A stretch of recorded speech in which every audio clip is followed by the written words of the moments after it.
my gut health was good. And then after I got COVID, my gut health was wrecked. And so like I'm still like rebuilding from that, but it just goes to show that like your gut health really can impact so much. Try and cook your meals, because even if you Yeah. just cook them at home versus door dashing them or Uber eating and eating out, even if you are cooking something from frozen veggies or something that is easier, that alone will be like a huge step in the right direction. Yeah, right. We don't realize like how much extra stuff is added when you eat restaurant food. And that was Yeah. something I had to realize too, because once I had food allergies and I started asking what's in this, there's so much more in it than we really ever could imagine. So let's talk a little bit about, you mentioned, the importance of gut microbiome. What did you learn about the power of the gut and how it impacts kind of our whole body? What have you learned through your journey?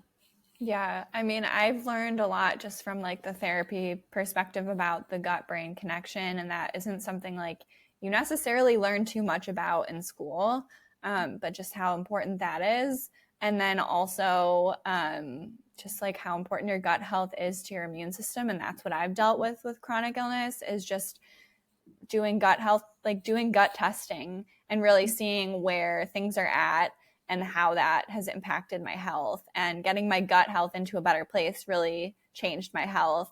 And I can like really see that because I got my gut health to like a really good place and I was doing way better. And then last year I got COVID and I have like tests from before and after.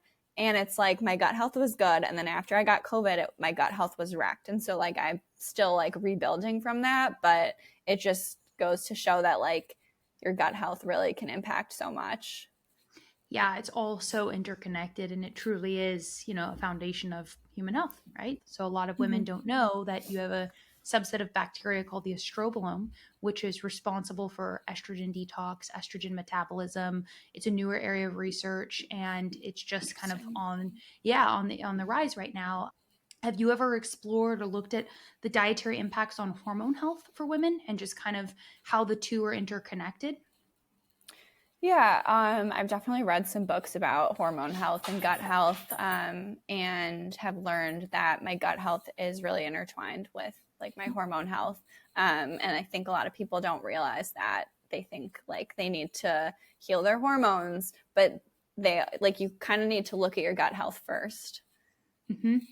Have you looked at anything and looked at any of the impacts of like cycle syncing and eating differently for different times of your cycle? Is that something that you've dug into at all? Something I have really done is like worked on supporting my liver so that it can properly process and detoxify everything, because I've done like Dutch tests, hormone tests, and seen that like my estrogen was high. I was estrogen dominant. And then another time my estrogen was low. And it isn't always like the hormones. It actually, for me, I think is more that my liver is having trouble processing things. What are some of the things that you're doing specifically for liver health and to support your liver from a dietary perspective?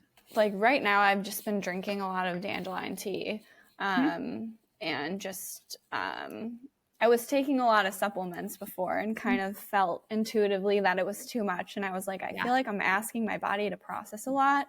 So backing off from that has also been helpful. I also do castor oil packs. What else? I mean, I do like infrared sauna for like whole body detoxification. And I think just eating, I'll eat like broccoli sprouts, and also just like, exercising regularly, eating enough um, protein, getting enough sleep, managing stress, like everything really, Yeah.